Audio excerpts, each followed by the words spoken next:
네, 오늘 독서 아카데미 6강 이어가도록 하겠습니다. 오늘 이 시간에는 보에티우스 중세 철학자라고 볼 수가 있겠는데요. 보에티우스의 철학의 위안이라는 책에 담긴 내용을 바탕으로 해서 강의를 진행을 하도록 하겠습니다.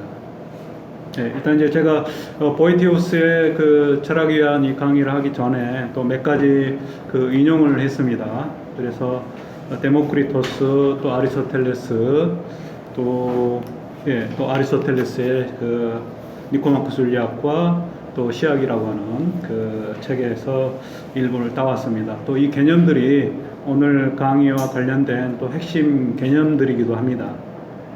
일단 이제 데모크리토스는 흔히 이제 원자론자라고 알려져 있고요. 그러니까 이제 세상을 어떤 물질적인 어떤 하나의 그 단위, 근원적인 단위인 그 아톰, 원자, 그래서 이제 원자론자라고 하는데요. 그 아톰이라는 그 물질 개념을 중심으로 해서 이제 이 세상을 설명을 했습니다. 일단 이제 자연 철학자이기도 하고 또 철학자가 또 자연 탐구뿐만 아니라 또 그 인간 사회에 또 인생에 관한 그런 이야기들을 합니다. 그래서 데모크리토스의 또 유명한 또 글귀가 하나가 여기 있어서 제가 그 인용을 했습니다. 일단 이제 몸이 아프면은 우리가 병원에 가죠. 근데 이제 마음이 아프면 요즘에는 이제 그 심리 치료, 뭐 등등 정신 치료 이런 것도 있고 그래서 상담을 하는데요. 고대 그리스 철학자인 데모크리토스는 의술은 몸의 병을 치료하지만 지혜는 혼을 격정들로부터 떼어낸다, 이런 이제 표현을 썼습니다. 일단 앞에 그러니까 이제 마음의 병은 소피아, 이게 이제 지혜라는 말이 사실 필로소피아, 철학하고 의미가 같습니다. 필로소피아라고 하기도 하고 또 소피아라고 하기도 하고. 그래서 마음의 병이 생기면은 일단 철학을 통해서 치유를 할 수 있고, 일단 이제 여기에서 그 혼을 격정들로부터 떼어낸다 그랬어요. 이게 좀 표현이 반대가 아니에요.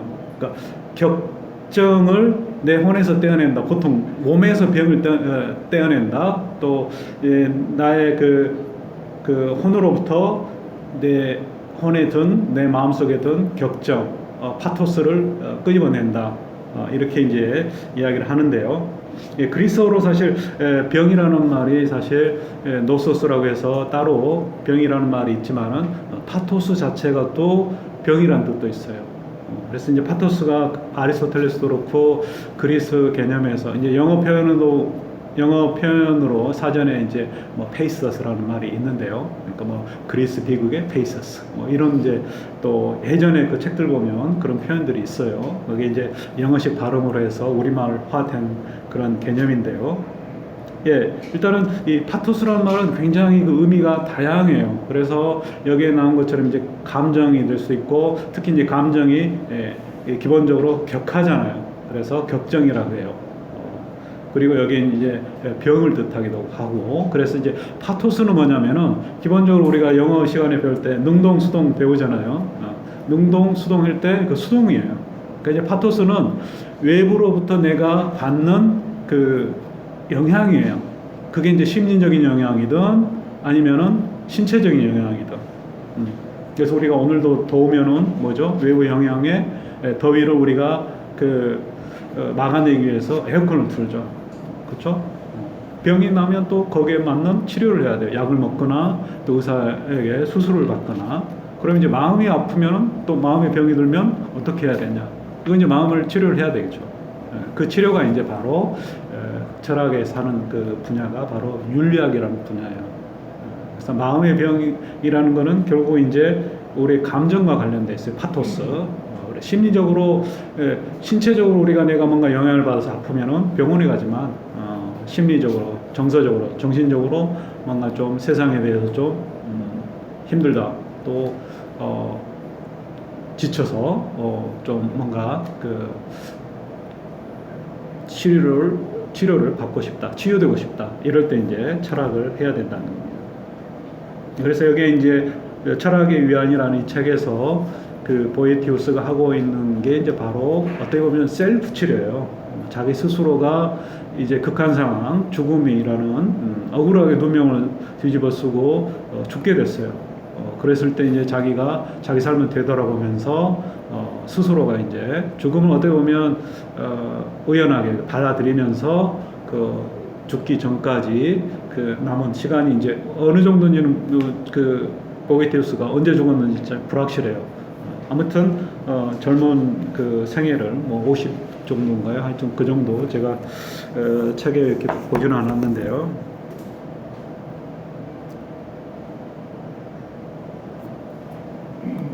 예, 한 45세, 55 안 돼서 죽은 걸로 알고 있어요. 예, 아무튼 자기 스스로가 이제 그 자기 자신과의 대화를 하는 거예요. 예, 소크라테스도 죽기 전에 한 달 정도 동안 또 제자들과 또 이렇게 그 감옥에서 대화를 하면서 또 여러 가지 자기의 그 철학 사상을 펼치기도 했습니다. 예.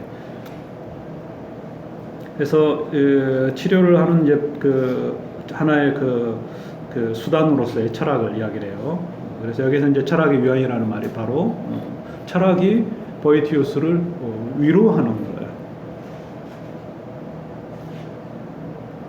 예, 죽음에 대해서 또 죽음이 이제 바로 우리가 가장 두려워하는 것이기도 하고 또 우리가 인생의 마지막이잖아요. 그렇죠?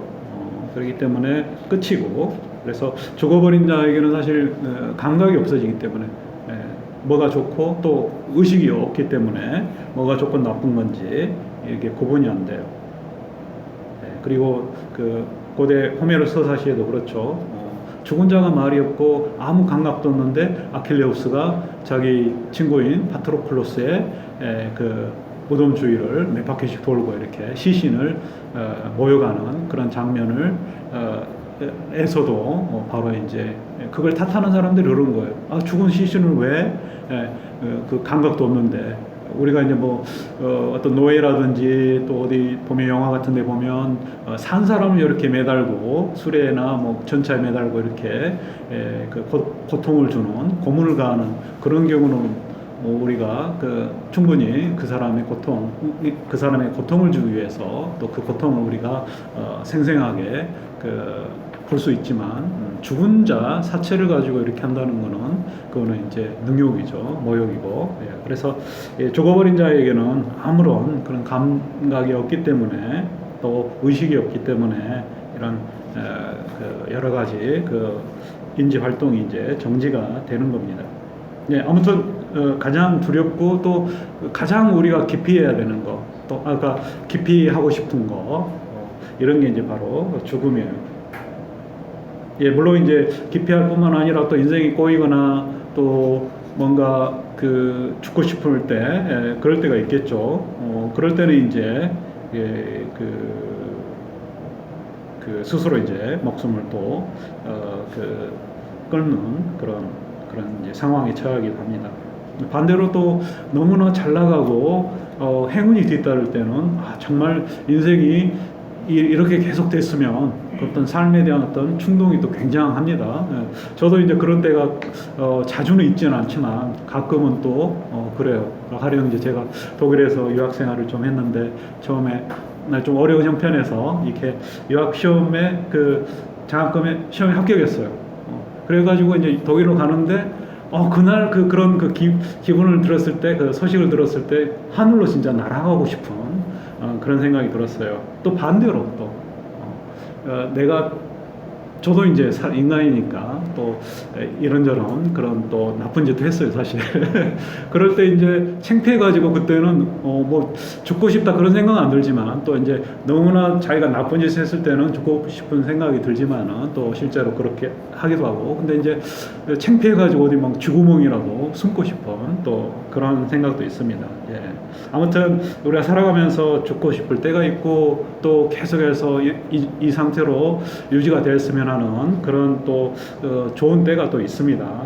이게 이제 지난 시간에 말씀드린 것처럼 제우스가 선악의 항아리에서 골고루 어떤 장이 좀 좋은 걸 좀 많이 나눠주고 몫으로 그 다음에 어떤 자에게는 또 불운이 많은 그런 삶을 살도록 이렇게 정했다 또 그렇게 이야기를 했습니다. 예, 인간이 똑같을 수는 없잖아요. 또 아무리 행복한 사람도 가령 정말 이 사람이 부자여가지고 정말 저 사람처럼 나는 살고 싶다, 부럽다. 그런데 사실 그 사람을 실제로 그 사람이 어떻게 사는지 보면은 또 생각이 많이 달라졌어요.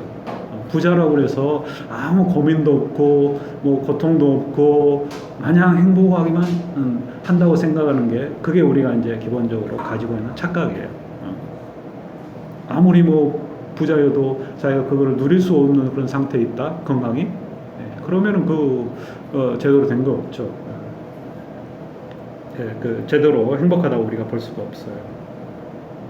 예, 고난은 이게 이제 비극의 개념인데요. 파토스라는 말. 그러니까 이제 외부의 어떤 커다란 어떤 충격이겠죠. 사건.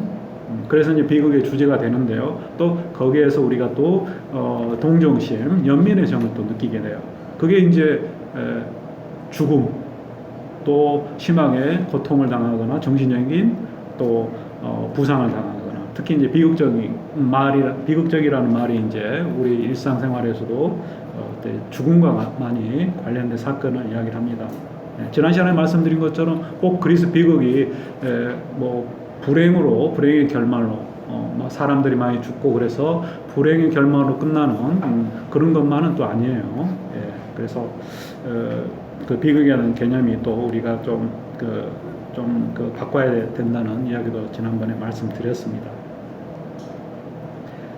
일단 이제 외부의 충격을 우리가 에어컨을 틀어서 신체적인 신체를 좀 더 편안하게 이렇게 만들 수 있는 것처럼 또 외부의 어떤 우리의 감각을 통해서 들어온 시각, 청각, 후각 우리가 여러 가지가 있죠.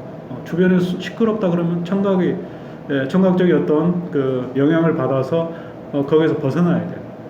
또 뭔가 정말 뭐 눈에 아주 정말 혹하는 어떤 뭔가 자기를 유혹하는 그런 것들이 있으면 그걸 차단해야 돼요. 사실 우리가 더위를 차단하잖아요. 에어컨을 통해서. 그런데 마찬가지로 감정도 우리가 여러 가지 걱정에 대한 그거는 기본적으로 차단하는 방법은 일단은 거리를 두는 거예요. 유혹으로부터 또 뭔가로부터 내가 먹고 싶을 때 그걸 보고 있으면 계속 먹고 싶잖아요. 그렇죠? 맛있는 음식을 보면. 근데 그거를 안 보면은 물론 머릿속에 남아 있겠지만 계속 보고 있는 것보다는 훨씬 덜하다는 거죠.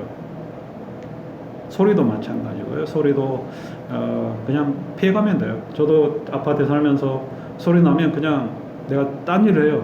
공부를 하는 게 아니라 청소를 하거나 아니면은 밖에 나가서 내가 너무 열심히 공부했나 보다. 그래서 좀 휴식하라고 나를 쫓는구나. 그래서 밖에 나가고 뭐 물론 저도 항상 그렇지는 않아요. 나도 이제 일이 안 되고 그러면 이제 짜증 나죠. 뭔가 안 풀리고 그러면은 조금만 시끄럽게 하고 근데 일이 좀 잘 되거나 편하거나 그러면 나 가서 잠깐 쉬자. 그렇게 이제 마음을 먹는 거예요. 아무튼 이 파토스는 우리가 심리적으로 또 육체적으로 신체적으로 외부에서 받는 영향인데 이거를 이제 물리적으로 차단하는 방법. 이거는 이제 파토스는 외부의 어떤 신체적인 영향이고요. 또 정신적인 영향은 또 우리가 대응을 해야 되겠죠. 그 대응하는 방법이 이제 바로 이성의 그 힘에 의해서 차분하게. 그래서 우리가 항상 차분하게 대응하라. 감정 휘말리지 말고. 이게 이제 사실 기본적으로 철학자들이 이야기하는 그 행복한 삶의 지름길이에요. 다른 거 없어요. 근데 이제 문제는 이렇게 진리대로 또 보통 생각하는 그 사람이기도 하고 보통 사람들 생각이기도 하고 철학자들도 늘 이야기하는 거지만 그렇게 또 살 수 없기 때문에 인간 삶의 현실에 그렇게 살도록 나를 내버려 두지 않아요. 근데 항상 우리가 그 철학자의 답은 한 가지예요. 이성에 따라 살아라. 이게요. 한번 보겠습니다. 보에티우스의 생애와 또 이 책의 배경을 한번 이야기를 하도록 하겠습니다. 보에티우스는 굉장히 사실 여기에 이제 우리가 행복의 요소라고 인간 삶에서 우리가 갖고 싶어하는 거, 부나 명예, 또 진짜 훌륭한 자식들 등등 여러 가지 권력 이런 것들이 이제 다 거머쥔 사람. 근데 이제 말년에 정치적인 어떤 그 모함에 휩쓸려서 이제 삶을 세상을 일찍이 떠나게 된 그런 사람인데요. 5세기 그 로마 제국의 정치인이기도 하고 또 철학자이기도 했어요. 그래서 명문가에서 출생을 하고 또 이 당시에는 이제 기독교가 이제 그 힘을 얻고 국교화되고 그런 시기여서 또 가톨릭 신자이기도 했습니다. 그리고 부친 사망 후에 또 다른 가문에 입양이 되고 그의 딸과 결혼을 하고 또 아테네 가서 또 아테네라는 게 이제 그 당시에 아직은 이제 그 529년인가요? 그 플라톤의 그 아카데미아가 그 폐쇄되기 전까지는 또 굉장히 그 교육의 중심이었어요. 그래서 로마의 지배를 받았지만 또 아테네가 그 예전의 학문의 또 전통이 있기 때문에 또 보에티우스도 아테네 가서 철학, 과학, 문학을 공부를 했습니다. 그다음에 이제 정치적으로 또 그 나이에 이제 보통의 예전 사람들은 다 그렇죠. 철학자이기도 하고 또 현실 정치에 참여하기도 하고 그렇습니다. 그래서 이 황제 그 테오도리코스의 신임을 사서 또 집정관에 오르기도 하고 또 두 아들이 또 아버지의 뒤를 이어서 또 정치적인 그런 그 경력을 쌓아갔습니다. 일단 이제 철학적인 어떤 자기 어떤 신념에 따라서 또 정치에서도 그걸 구현하려고 노력을 했고요. 그렇지만 또 우리가 또 올곧은 사람은 또 적이 많이 생기게 되죠. 그래서 반대파에 또 무고로 누명을 쓰고 반역죄를 몰려서 일단 자기가 자기 변호 어떤 사람이 그 고소를 하면 거기에 대한 어떤 변호의 기회가 주어져야 되는데 그러지도 못하고 결국 사형 선고를 받아서 파비아로 유배되고 거기에서 이제 조금 머물다가 세상을 떠나게 됩니다.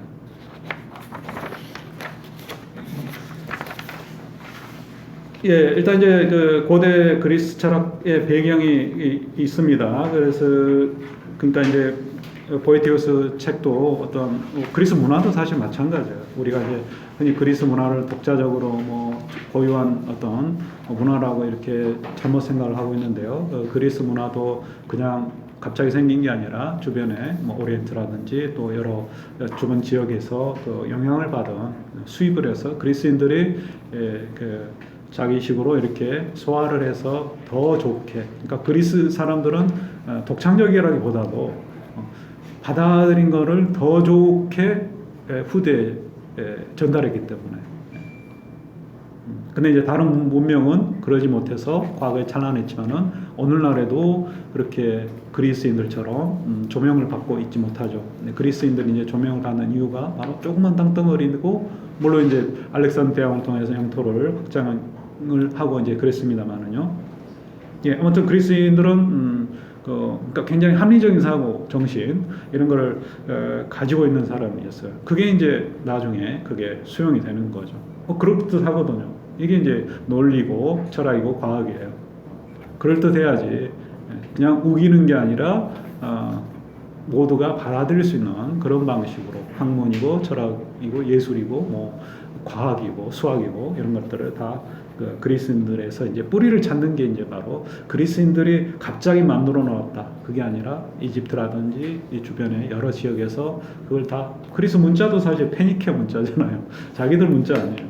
페니케아 그쪽에서 수입을 해다가 더 좋은 그런 또 언어를 만들어낸 거죠.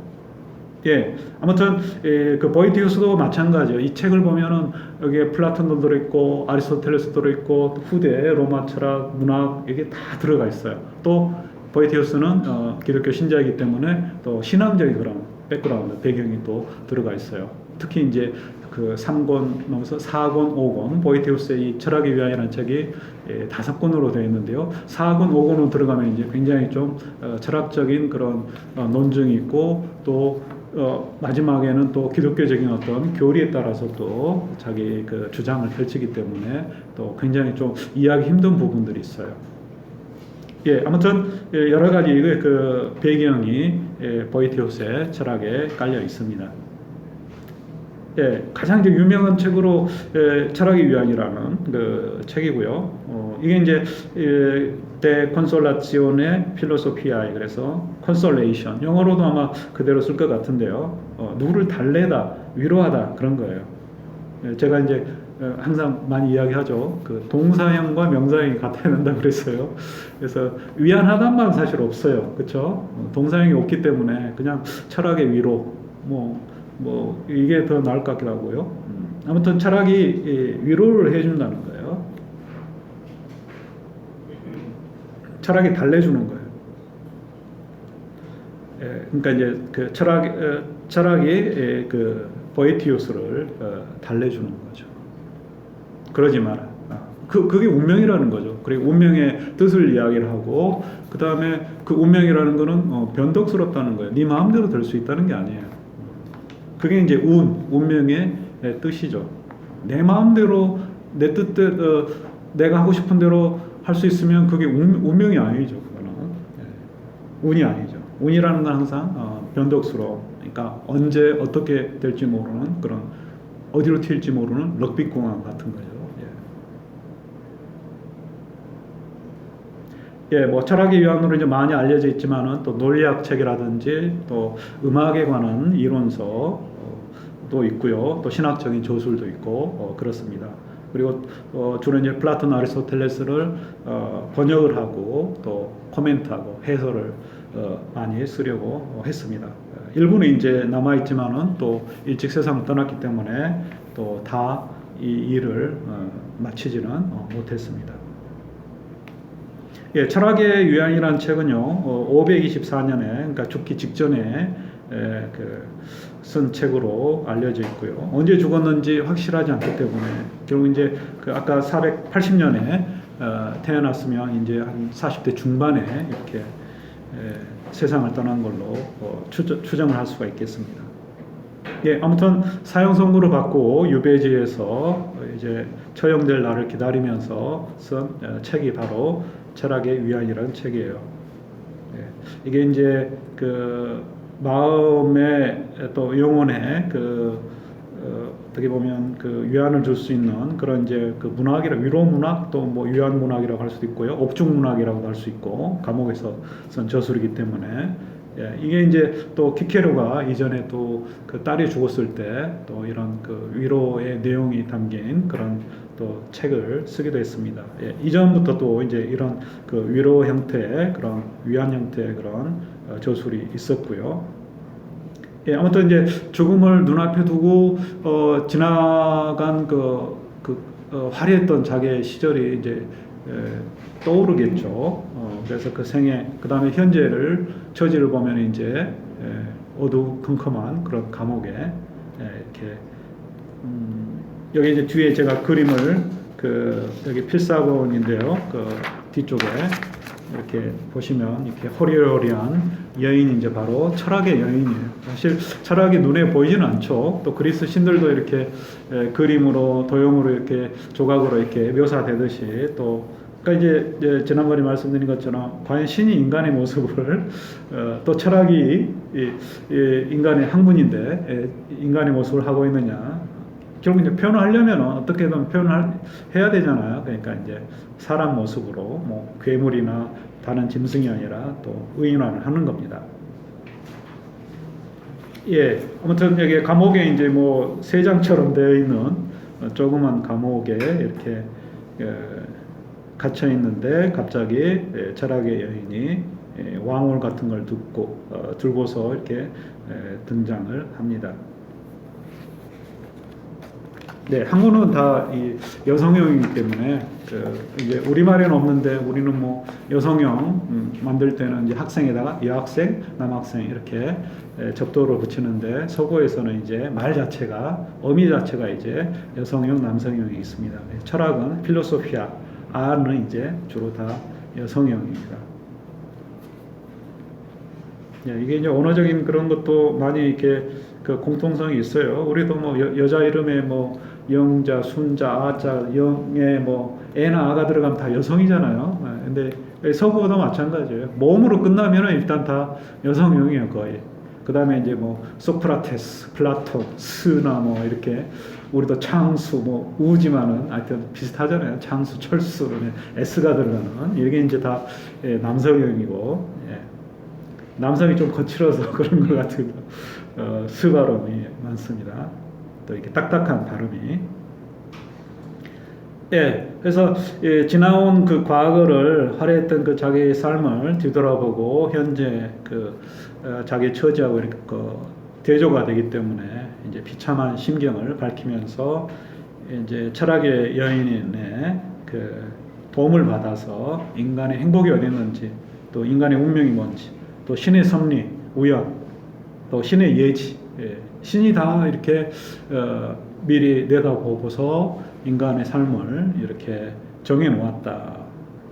그러면 신이 정한 또 운명에 의해서 정해진 거라면 그리스 비극에서처럼 그럼 인간이 내 스스로 뭔가 마음대로 내 뜻대로 할 수 있는 뭔가가 없지 않느냐, 그런 이제 반론에 대해서도 보에티우스의 그 등장하는 철학의 여인이 또 설명을 합니다. 그렇다고 해서 인간에게 자유로운 의지가 부정되는 건 아니다, 이렇게 이야기를 합니다. 결론적으로 철학의 여인과 대화하는 방식으로, 이게 이제 플라톤의 방식이죠. 대화, 서로 이렇게 나누는, 그러니까 딱딱하게 어떤 이론을 전달하는 그런 방식이 아니라 대화 형식으로. 그 다음에 플라톤과 다르게 또 대화 형식인데, 플라톤은 거의 산문, 그러니까 이제 운문이 아니라 그 연설체라든지 어떤 일상 대화의 그런 방식으로 이렇게 글을 구성하는 반면에, 여기서 대화에서는 간간히 이제 그 시가 들어갑니다. 시가. 그래서 운문과 산문이 이렇게 교차하는 그런 방식으로 책이 쓰여져 있습니다. 그래서 이제 그 근원적인 그런 문제, 인생의 도대체 어느 그 인생의 그 공적인 그 목적이 어디에 있는지, 또 행복이, 진정한 행복이 어디에 있는지, 이런 것들을 이제 찾고자 합니다. 결국 이제 그 신자이기 때문에 결국 이제 그 성스러운 세계에 가서 또 그러니까 이제 인간이 신이 되는, 우리가 이제 지난 시간에도 그리스에서 뭐 물론 이제 종교적인 특정 종교에 그 기대지 않고서도 우리가 인간 존재를 동물과 신의 어떤 중간자적인 존재로 이야기를 했어요. 그래서 동물성과 신성이 함께 이렇게 중복되어 있는 그런 존재가 바로 또 인간이라고 볼 수가 있어요. 아무튼 그 테오도리쿠스가 또 이 종교적인 그 문제 때문에 처형한 걸로 또 이야기가 되는 것도 있고요. 아무튼 그 무덤에 보면 또 마르티르라고 그래서 이 보에티우스가 또 이렇게 순교자의 그 모습으로 이렇게 그 매장이 되어 있고요. 여기도 이제 보면 제가 그 마지막 쪽에 그림에 보면은 이제 그 중세 그 필사본들 보면 이제 그 글을 손글씨로 이렇게 텍스트를 그 문헌의 내용을 쓸 뿐만 아니라 또 중간중간에 이렇게 그림을 그려놔요. 특히 이제 그 앞에 책 앞부분에 또 곤이 바뀌거나 이럴 때 이제 그 채색해가지고 이렇게 사파를 그리는데요. 여기에도 이제 보면 띠 모양에다가 또 거기다 뭐 표 같은 걸로 이렇게 그 내용과 관련된 글귀를 많이 적어 놓습니다. 그래서 거기에 보면 이제 선한 자여 착한 자여 희망을 가져라. 그대는 감옥에서 순교자가 되리라. 이렇게 됐어요. 소크라테스도 그래서 어떤 그 뭐 철학적인 신념, 또 어떤 또 나름의 어떤 종교적인 신념에 의해서 또 독배를 마셨다 그래서 또 철학자를 성인으로 또 이렇게 추대하는 그런 것도 이제 바로 그런 의미라고 볼 수가 있겠습니다. 순교적인 그런 순교자의 그 자세가 있다는 거죠. 그리고 그 뒤에 또 하나의 이제 콘솔라투스 에고 보비스 솔라티아 프레스토 그랬어요. 콘솔라투스는 이제 위로받은, 그렇죠? 내가 이제 철학의 여인에 의해서 위로를 받았어요.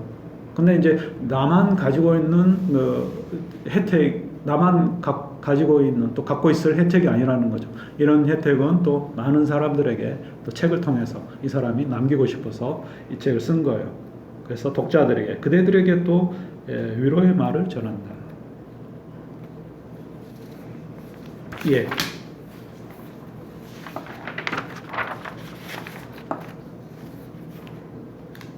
예, 일단 이제 대화 형식으로 되어 있고 시가 39편 정도가 있어요. 그래서 5권으로 하는 책에서 이렇게 교차하면서 또 오늘 저 후반부 쪽에 또 여러분들과 이제 그 책의 어떤 산문의 내용이 또 그러니까 시를 그 본론의 그 산문의 내용과 전혀 그 무관한 그런 거를 놓는 게 아니라 또 본문의 내용과 관련된 그런 거를 그 시적인 그런 내용으로 이렇게 시로 운율을 써서 또 표현을 했습니다. 또 운율도 굉장히 또 다양하게 구사를 하고 있고요.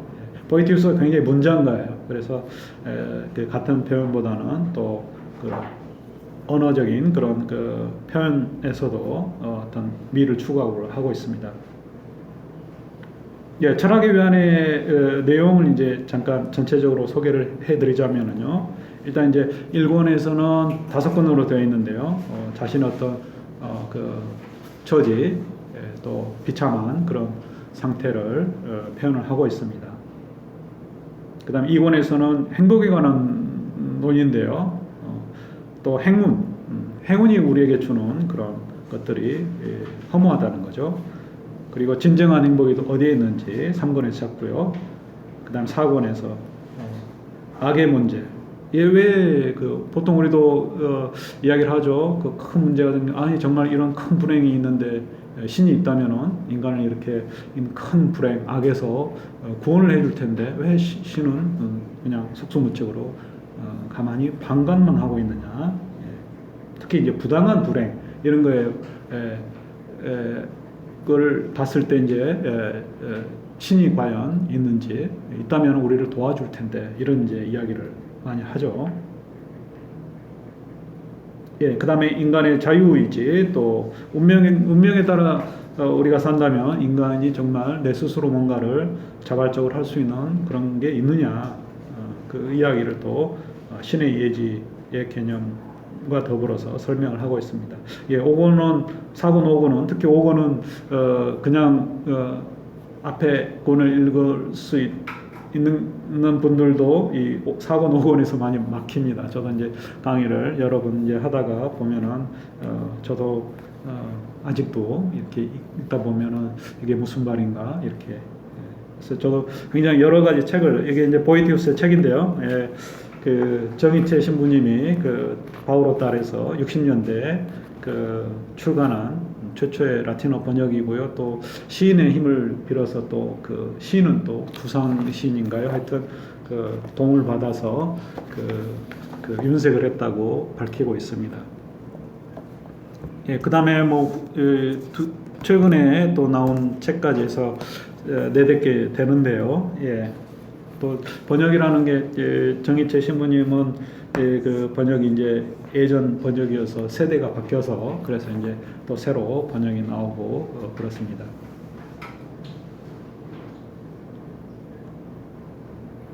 예, 일단 이제 사상적인 영향은 이제 그 플라톤주의, 신플라톤주의, 그 다음에 아리스토텔레스 또 당시의 스토아파라든지 또 기독교적인 그런 사상이 여기에 다 담겨져 있고요. 예. 그러니까 이제 우리가 무에서 유를 창조하는 게 아니라 항상 우리가 글을 쓸 때도 마찬가지예요. 일단은 내가 그냥 머릿속에서 다 그건 천재죠. 그러니까 미리 이제 그 주제에 대해서 글을 써본 사람은 검색을 하는 거예요. 근데 이제 그 검색을 한 그 자료를 그대로 복사해가지고 넣으면 이제 표절이 되겠죠. 근데 이제 내가 거기에서 나하고 비슷한 생각, 그거는 그냥 내가 표현을 좀 바꿔 써도 돼요, 사실.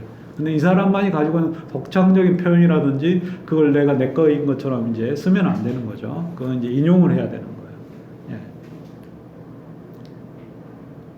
근데 이제 표절이냐 인용이냐 그 차이가 또 그렇게 선명하지는 않아요. 그렇죠? 그 사람도 그러니까 내가 인용을 한 그 사람도 누군가의 생각을 가지고 쓴 거거든요, 사실.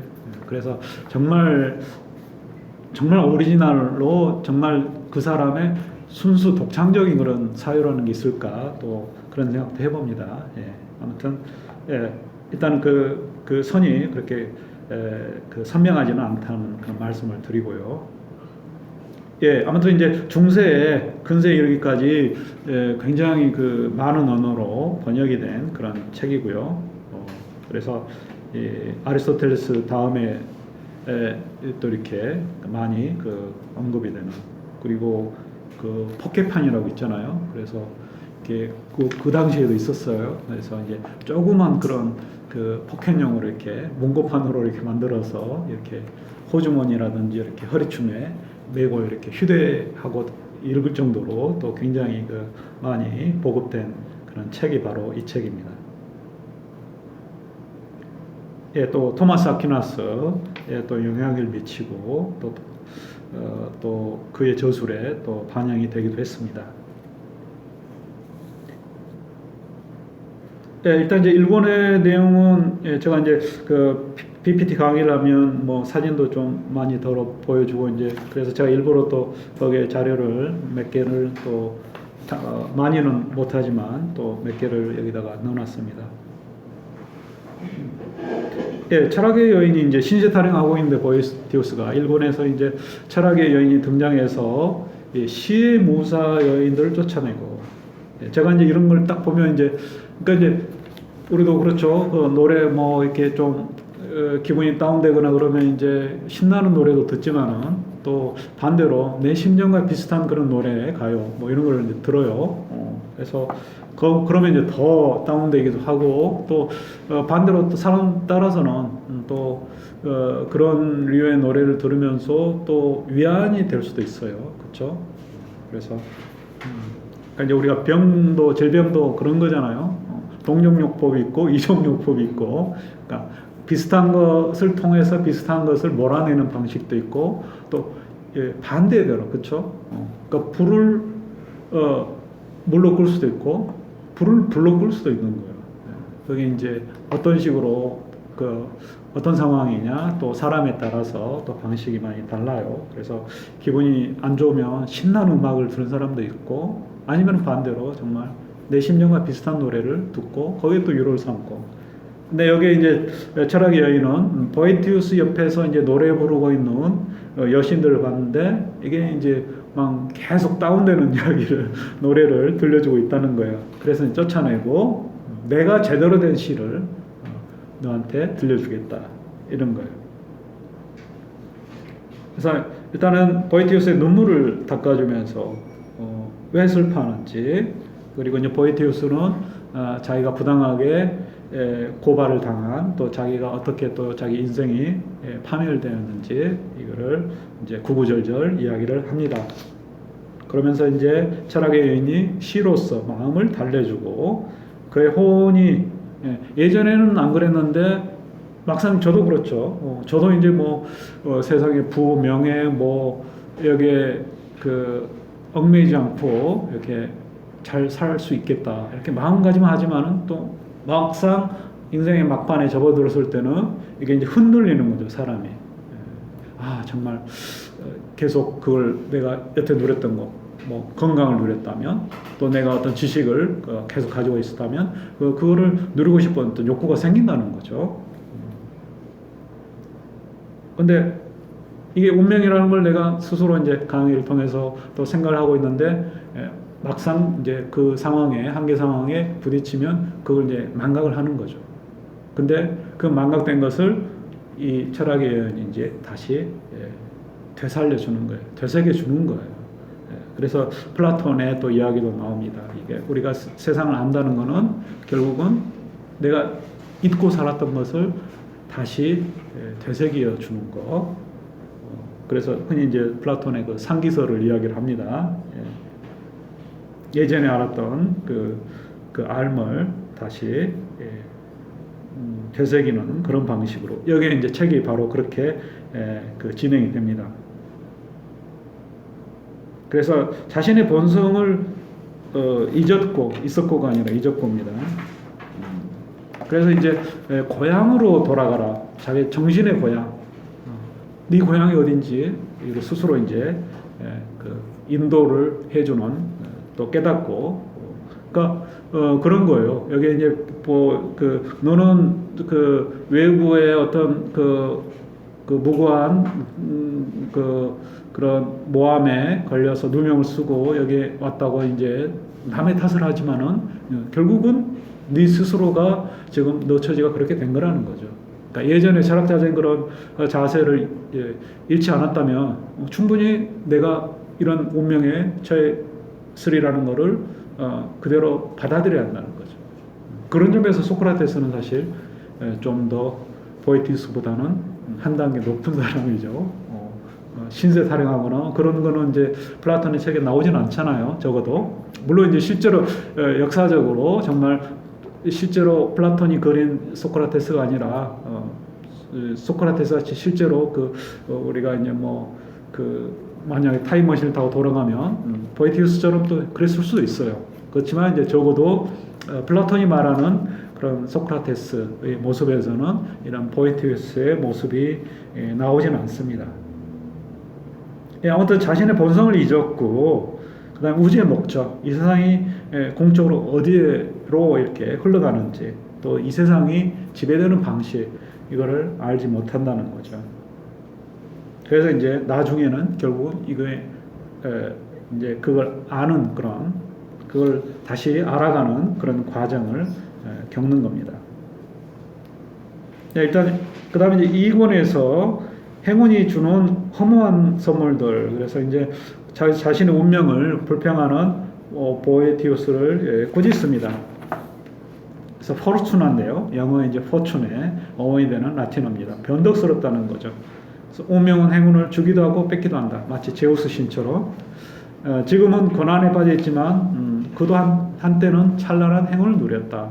그러니까 남들이 누리지 못한 그 행운을 수없이 많이 부, 권력, 가문, 자식, 또 아내 등등. 그래서 또 자기는 죽게 되었지만 아직도 감사할 게 많다는 거죠. 자기 자식들은 그래도 무고하잖아요.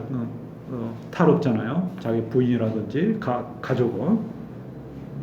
그래서 이제 그런 외부적인 거 이런 거에서 행복을 찾으면 안 된다는 거죠. 이 운명이 바로 또 운이에요. 그래서 이런 것들은 이제 외부에서 주어지는 그런 좋은 것들이고요. 이제 선이고 진정으로 내 것이 될 수가 없다는 거예요. 우리가 부자인 사람, 또 뭔가 좋은 시계를 차고 있는 사람, 또 자동차, 외제차를 또 아주 큰 아파트에 살고 있는 사람 부럽죠.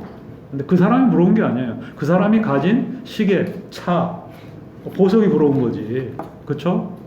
그러니까 그 사람 그렇다고 해서 이제 그 사람들은 자기를 좋아하는 것처럼, 자기를 부러워하는 것처럼 착각을 하는 거죠. 그 사람이 부러운 게 아니라 그 사람이 가진 걸 부러워하는 거예요.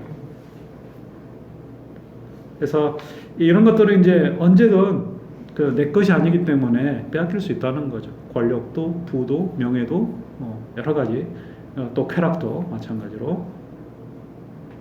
그래서 부는 불안과 근심을 가져다 준다. 누가 자기 걸 뺏어가지 않을까. 덕이 없는 고위관직은 악이다. 도덕성이 없는 그런 높은 자리에 지위에 있는 그런 것들은 다 악에 불과하다는 거죠. 권력도 마찬가지로 공환이라는. 또 인간의 그 명예, 명성도 광대한 우주 시간에 비하면 사소해요. 한때는 유명하더라도 좀만 시간이 지나가면 잊혀져 버려요. 그거는 또 우리나라에서 유명한데 외국에서는 전혀 또 모르는. 여기 이제 보에티우스의 사진을 제가 분량을 줄이기 위해서 같이 옆에다가 놨어요. 그래서 여기 이제 보에티우스가 사실 여기 일형검을 들고서 이렇게 음악의 또 현의 비율을 연구하고 실제로 책이 있습니다. 제가 또 여기에서 강의하기도 지금 하고 있는데요. 그 음악의 체계이거나요.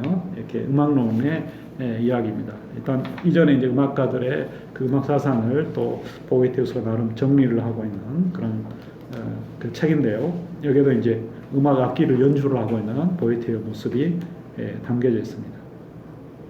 옆에 그림은 이제 바로 그런 거예요. 운명의 여신이 이제 수레바퀴를 돌리고 있어요. 우리 뭐 역사의 수레바퀴 이야기 합니다만은요.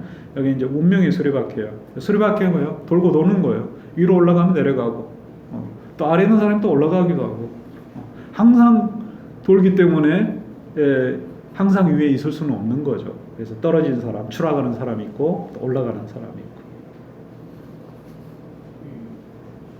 그래서 이제 3권에서는 이런 이제 그 행운의 선물 여기에 그 집착을 할 게 아니라 그 진정한 행복이 어디에 있는지를 생각을 해봐야 된다는 거죠.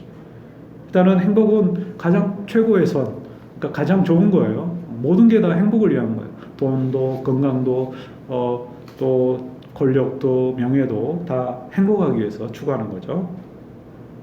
근데 사람들이 이제 그런 외적인 것에 행복이 있다고 생각을 하는 거예요. 근데 이제 여기 이제 앞에 나온 이권과 또 연결이 매치가 되는데요.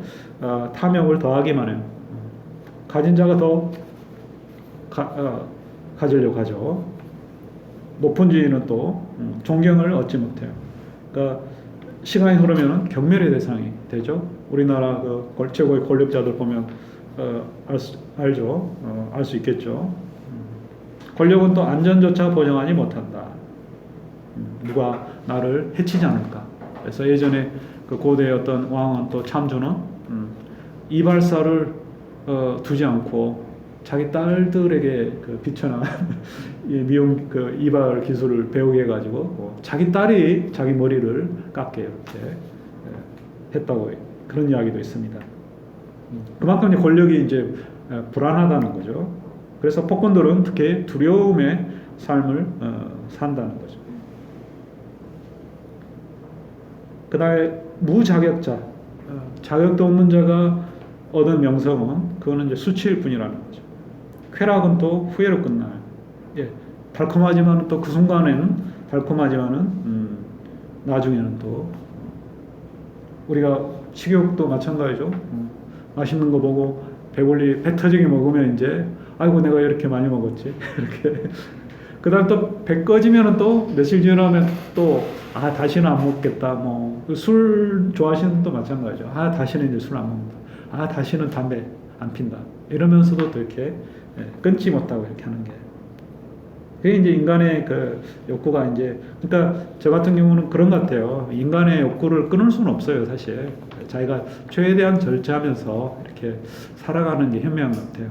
이렇게 단절시키려고 하면 수다적인 방식으로 이런 거를 하면 사실 인간적인 삶을 포기하는 거예요. 그래서 적절하게 또 자기가 그 인생에 즐거움을 줄 수 있는 거, 이런 것들을 또 추구를 하고 또 누리고 그렇게 살아야 되는 겁니다. 돈도 그렇죠. 돈도 전혀 없으면 이것도 힘들어요. 그래서 또 그 부족하지 않을 만큼. 근데 그게 이제 어떤 양인지는 그 기준 사람마다 다른데요. 사실 그 어느 책 보니까 새끼 먹고 지붕 그 하늘에 잠잘 때 지붕 아래에서 자면 그 세계 상위 20%에 25% 든다고 그런 이야기도 있더라고요. 그러니까 우리 기준으로 봤을 때 그래도 몇 억짜리 아파트를 지어야지 내가 부자지 이렇게 생각하는데 또 전 세계적으로 보면 또 집도 없고 먹을 것도 제대로 식수도 제대로 없는 그런 또 그 인류가 또 많이 있다는 겁니다. 특히 아프리카나 이런 그 후진국 쪽에서. 아무튼 이런 보통 우리가 추구하는 그런 그 행복의 요소들, 또 이걸 가지면 행복하겠다 이런 것들은 다 악이 얽혀 있어요. 그러니까 그걸 추구하다 보면은 나쁜 짓을 하게 된다는 거예요. 어쩔 수 없이. 그래서 행복이라는 거는 이런 사라질 수 있는 것들, 이런 거에서 이제 찾아서는 안 된다는 거죠. 결국 이제 그것은 행복이라는 것은 이제 신에게 있다. 그래서 신이 바로 행복이다. 또 행복한 사람은 신의 본성을 나눠 갖는다. 이렇게 이야기를 합니다. 사권에서는 이제 신의 문제가 나와서 그러면 이 세상에 정말 온갖 악은 또 어떻게 설명을 해야 되는지. 이것도 이제 제우스 신하고 비슷해요. 신이 그 제우스 신이 나눠준 것처럼 또 이 신이 이 세상을 지배하는 방식이라는 거죠. 악도 있고 그래서 이놈이 악을 어떻게 휘말리는지 아니면은 악을 정말 극복을 하고 제대로 사는지 시험을 한다는 거죠. 그래서 결국은 모든 운명은 좋다는 거예요. 나쁜 운명이 없다는 거예요. 그래서 인간에게 좋은 운명, 행운이 따른 사람은 또 그 사람에게 상을 내리기 위해서 또 단련시키기 위해서 악을 행운도 마찬가지죠. 큰 행운은 그 사람이 정말 그 행운을 계속해서 유지할 수 있는 사람인지 시험을 하는 거예요. 가령 로또에 맞았어요. 그렇죠? 거의 뭐 반 이상이 또는 뭐 90% 정도가 이전 삶보다 훨씬 더 불행해지는 그런 삶을 살고 있어요. 그러니까 큰 행운을 가지더라도 그 행운을 유지할 수 있는 그게 이제 또 인간의 어떤 정신력이죠. 그래서 단련시키거나 또 악에 대해서는 교정하거나 그걸 처벌하고 그럼으로써 이제 유익하고 정의롭다. 그래서 결국 이제 우리가 알고 있는 상식이기도 하고 또 상식적 입장에서 또 뭔가 좀 받아들이기 힘든 그런 주장도 있는데요. 일단 선한 자가 강하고 악한 자는 약하다. 이런 이제 여러 가지 논증들이 이 책에서 계속해서 이제 펼쳐집니다. 그다음 정직한 자는 보상을 받고 보통은 이제 악한 자들이 잘 먹고 잘 산다고 이렇게 생각하는데 그게 아니라는 거죠. 사악한 자는 처벌을 받는다. 악한 자는 자신의 욕망을 이룰 때 더 불행하다. 악행을 저지른 자는 처벌받을 때 더 행복하다. 처벌받지 않고 악행을 저지를 수 있다면 그것처럼 좋은 게 있을까? 보통 사람들 많이 생각하죠. 그래서 이제 이런 것들을 이제 패러독스라고 그래요. 그러니까 보통 사람들이 패러독스라는 말이 이제 바로 독스라는 말이 이제 그리스의 독사인데요. 보통 사람들이 생각하는 게 의견이 이제 바로 통념이 바로 독사예요. 이제 파라란 말은 이제 패라란 말 반대되는 거니까 보통 사람들이 생각하는 것과 어긋나는 그렇지만 진리인 거 이런 게 이제 패러독스예요. 다섯 번째가 이제 바로 소크라테스를 통해서 또 유명해진 거죠. 그 해를 입는 자보다는 남에게 해를 끼치는 자가 더 불행하다. 소크라테스는 이제 해를 가하는 것보다는 해를 입는 게 낫다 그렇죠. 그게 더 정의롭다고 그랬어요. 보통 사람은 안 그렇죠. 내가 피해를 당하느니 남한테 피해를 주겠다. 왜 당해? 뭐 내가 맞느니 내가 남을 때리지. 뭐 이런 식으로 또 우리가 생각을 할 수가 있겠죠.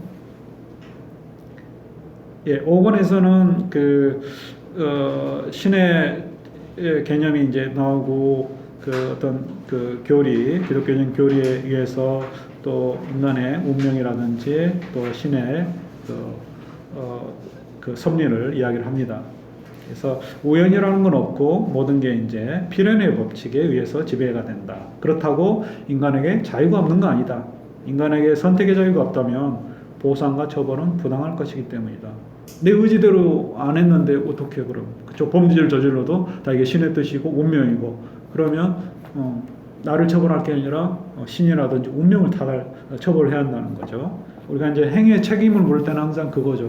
자발적인 건지 비자발적인 건지. 그러니까 외부의 강요 우리가 누가 그 교사를 그 지시를 해서 안 그러면 뭐 네 가족들 나 죽이겠다라든지 또 그런 것들이 있죠. 아무튼 선택의 자유가 없을 때 강제적으로 어떤 일을 할 때는 우리가 그 죄의 책임을 좀 덜 묻게 되죠. 또 마찬가지로 우리가 맨정신이 아니었다. 내가 술에 취해서 또 화가 나서 내가 제정신이 아니었다. 그럴 때 이제 선처를 바라는 것도 이제 바로 그런 거예요. 내가 선택의 여유가 없었다. 그런 거죠. 근데 이제 술 먹거나 뭐 분노하거나 이런 거는 사실 또 그 책임 문제에서 이렇게 또 벗어날 수가 없어요. 그러면 술을 먹지 말지.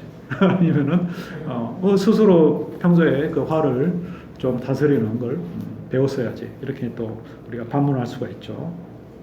예, 아무튼 인간에게 이제 선택의 자유의지가 이제 보장이 되고요. 그렇지만 이제 신은 인간보다 훨씬 뛰어난 존재이기 때문에 또 그의 인지 능력은 현재, 과거, 미래를 다 넘나들어요. 그래서 이런 것들 이제 다 그 신이 그 높은 곳에서 그 과거 또 현재, 미래를 넘나들면서 보고 있다는 거죠. 지켜보고 있다는 거죠.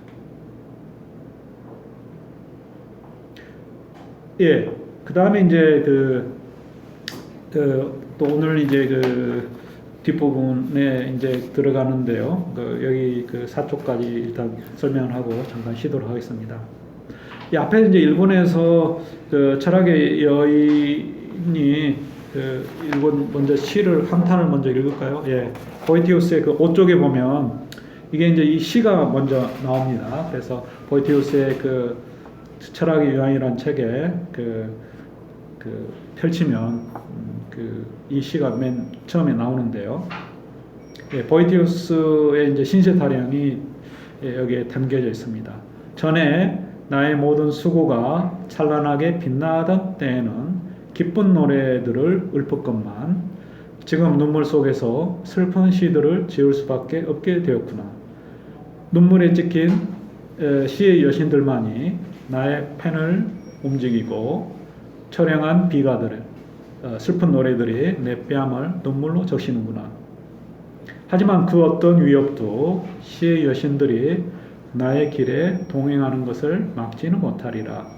시의 여신들은 나의 지난날에 찬란했던 삶의 자랑이었고 나의 처량한 말년에 내 운명의 위로일지니 이제 불행의 재촉을 받고 아무런 경고 없이 늙음이 나를 찾아왔고 슬픔은 비탄의 노년을 내 안에 새겨놓아서 내 머리 위에는 때이른 백발이 뿌려졌고 나의 축 처진 사지에는 피부가 늘어져 있구나. 이제 감옥 생활하면서 굉장히 그 자신의 그 모습이 몰골이 바뀌었어요.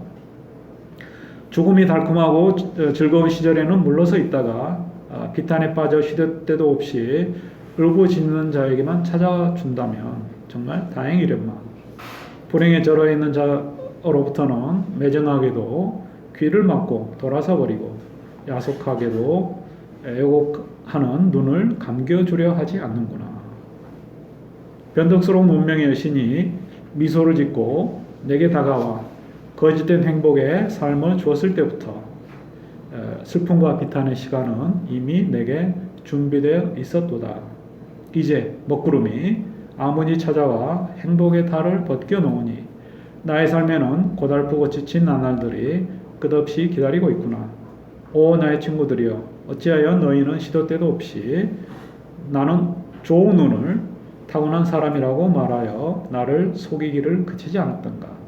지금 불행 속으로 내던져진 나는 분명 운을 타고난 사람이 아님이 너무나 분명하지 않은가.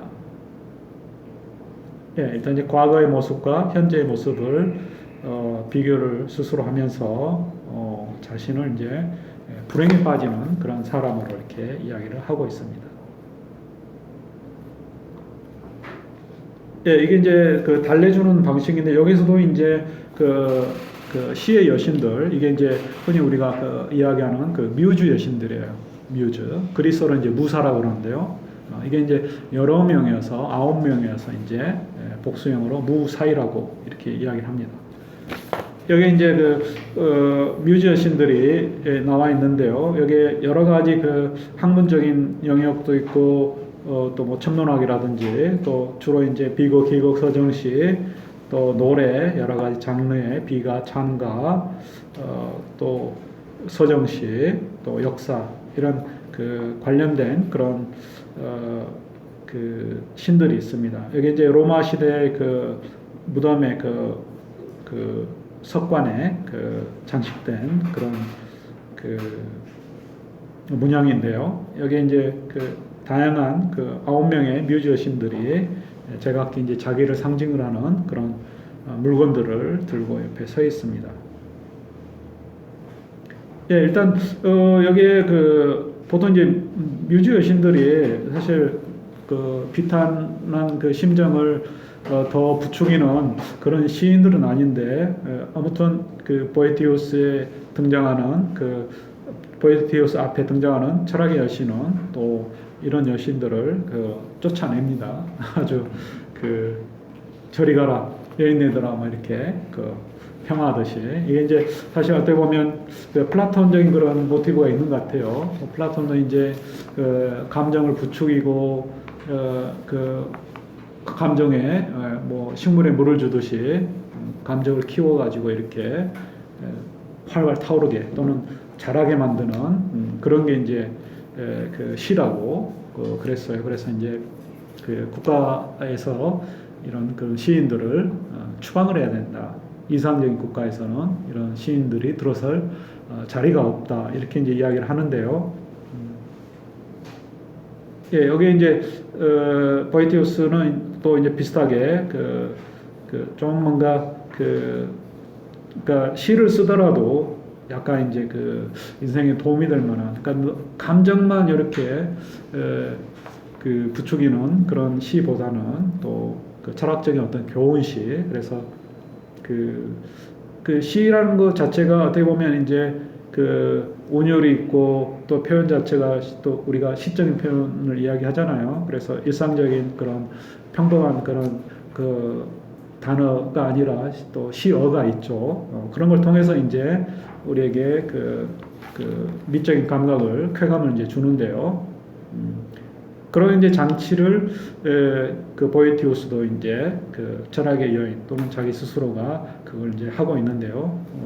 그게 이제 바로 뭐냐면 딱딱한 어떤 철학적인 내용을 여기 이제 시가 이제 바로 거기에 나온 어떤 신화 이야기도 많이 나오고 또 어떤 사례를 중심으로 해서 시를 써요. 그래서 그런 시들이 이제 하나 본문의 내용, 산문의 내용을 뭔가 직관적으로 이렇게 잘 딱 들어오도록. 우리도 그렇잖아요. 뭔가 딱딱한 이론보다는 예를 들어서 하나 사례를 들어주고 그 다음에 이제 그 사례를 중심으로 해서 자기가 하고자 하는 어떤 추상적인 이론을 펼쳐갑니다. 이제 보에티우스도 바로 이제 그런 거예요. 그래서 이제 철학이 보에티우스를 마음의 병에 걸린 이 보에티우스를 이제 제 상태로 정상적인 상태로 이렇게 돌려놓는 그런 과정 중에서 이제 가벼운 것과 또 무거운 또는 강력한 그런 치료제를 섞어서 씁니다. 이게 이제 바로 수사 또는 시학에서 다루고 있는 그런 표현들, 달콤한 특히 이제 시어들 이런 것들이 이제 바로 가벼운 치료제가 되겠고요. 그러니까 노래의 형태로 시의 형태로 이제 달래주고 그 다음에 이제 강력하게 논중의 형태로 그러니까 이제 철학적인 어떤 이론을 바탕으로 해서 너가 왜 문제 있는지 그거를 이제 효과적으로 이렇게 또 논변을 펼치면서 설득을 하는 거죠. 예, 그래서 이런 것들을 이제 시는 노래는 약간 슬픔을 누그러뜨리는 어떤 진정제 역할을 해주고 그 다음에 가령 이제 애가 뭐 누구한테 맞고 또 넘어져서 울고 왔을 때 당장 어머니가 이제 부모가 하는 일이 뭐예요? 눈물을 닦아주는 거잖아요, 그렇죠? 그런 것처럼 이제 달래주는 거예요, 먼저 마음을 가라앉히게끔. 그 다음에 이제 왜 그랬어? 누구한테 맞았어? 뭐 넘어졌어? 또 왜 그런 일이 일어났는지를 이제 하나하나. 예. 그런 다음부터는 이제 그러지 말고 조심을 해야겠지. 뭐 이렇게 이제 이야기를 하는 거죠. 그게 이제 바로 여기에 보에티우스가 전개하는 그런 방식이에요. 전체적으로도 이제 그런 거예요. 시를 통해서 가볍게 자기 자신의 감정을 이렇게 가라앉게끔 만들어주고, 그 다음에 강력한 어떤 논증, 철학적인 어떤 수단을 통해서 또 확실하게 이제 다지기 하는 거죠. 굳히기를 하는 거죠. 예, 여기에 이제 나오는 9명의 뮤지션들, 이렇게 저기 있고요. 클리오, 탈리아, 에라토, 에우테르페, 폴리힘니아, 칼리오페, 테lep시코라, 우라니아, 멜포메네.